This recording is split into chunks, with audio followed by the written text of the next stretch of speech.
Okay, I decided to show you some of the effects that you may not be aware of in my short film, Face of Dark, Episode 1. First off, everything was filmed on the Blackmagic Pocket 4K and edited and color graded in Davinci Resolve Studio. This early scene was shot while there was still light, but I wanted some highlights once it started turning dusk, thus the LED light with the diffusion panel. And here's Manny applying some of the blood makeup. We're a small team, so everyone pitches in with some skills or learns them on the job. Essentially, this is an evening for night scene. This is one of the earlier color grading, and this is where the final grading was. It's also partly blurry, just to reflect the state of mind that she's in for this particular scene. Go back to this. You'll see that over here, one of the things I had to remove was the light stand. The effects here were using Mocha Pro to remove the light stand.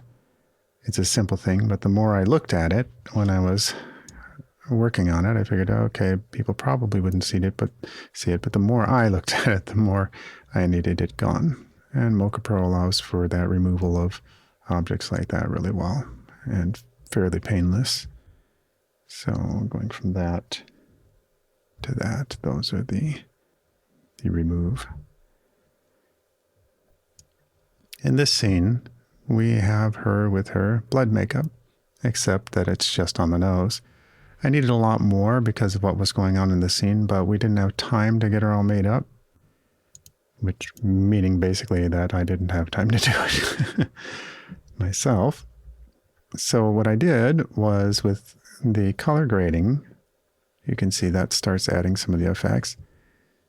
But then it was using Photoshop. I created the bruises in Photoshop and tracked them onto her face using Mocha Pro. I also added darkness and then highlighting above the eyebrow here, as that was going to create a bit more of the swelling, as you can see. So we go from raw footage and go back to here, and then we go to the actual bruising that I added. So this is Photoshop tracked on, as well as this, and inside here and around the eye, and then the swelling and a little red here to highlight that. Training in self-defense for 40 years, I know what bruises are like. and so it's just memory that I can go back and create those. A little play of shadow and highlight here and a little bit of red there makes it a rather convincing swelling. So we're going from this to this. I did add a little bit of veins running through here, so because sometimes when skin that's thin like that does get swollen, if the vein capillaries don't burst, what they tend to do is also they tend to show through a bit more as they're pushed up from beneath. So I actually have a bit more here that I added, and I brought out her own natural skin structure. The subdermal work, added bruising up here as well.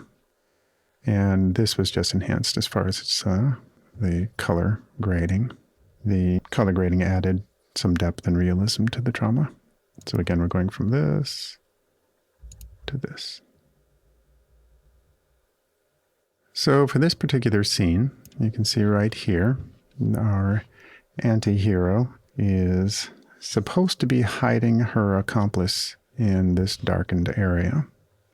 But in truth, there was no darkened area. So if we look at this, we turn off the masks. That's exactly what was filmed. That's how bright it was. So there's no way I could hide someone there and not be seen. So that's where I created a couple of different mats. And then basically we're taking windows here, and I create a gradient mat, which I track. So these are the gradient mats, and I track them. All of this was done in Davinci Resolve. So you can see it's tracked to the motion. It has a world-class tracker. So what I did also was create a holdout matte for Ninja here so that she wasn't obscured by the shadow. And that, of course, was tracked to her body.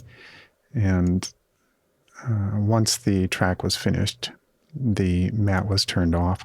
So it didn't matter whether or not it was floating at this point or interfering with anything else because the matte itself was turned off. So the problem here also was that the wall wasn't dark enough.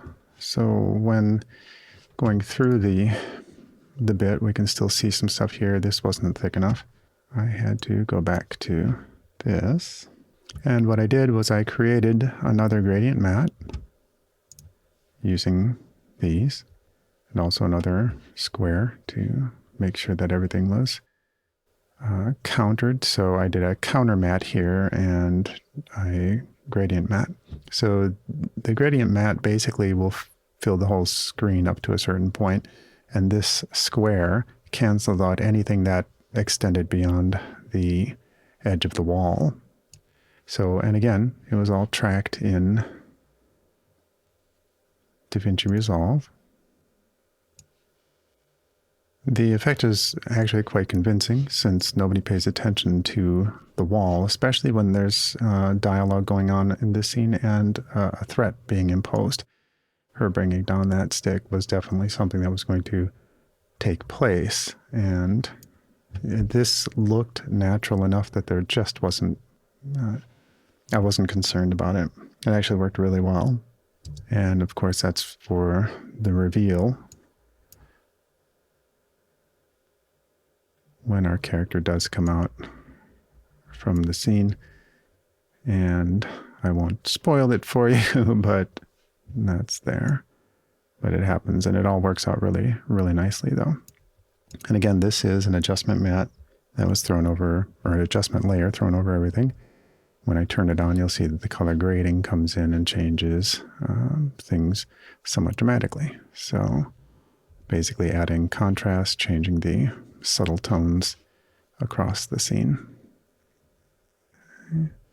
And I bring out some of her features as well. In the description below this video is a link for the full Part 1 episode, so please feel free to view it and comment. If you have any other questions about this production or making a short film, please put it in the comments.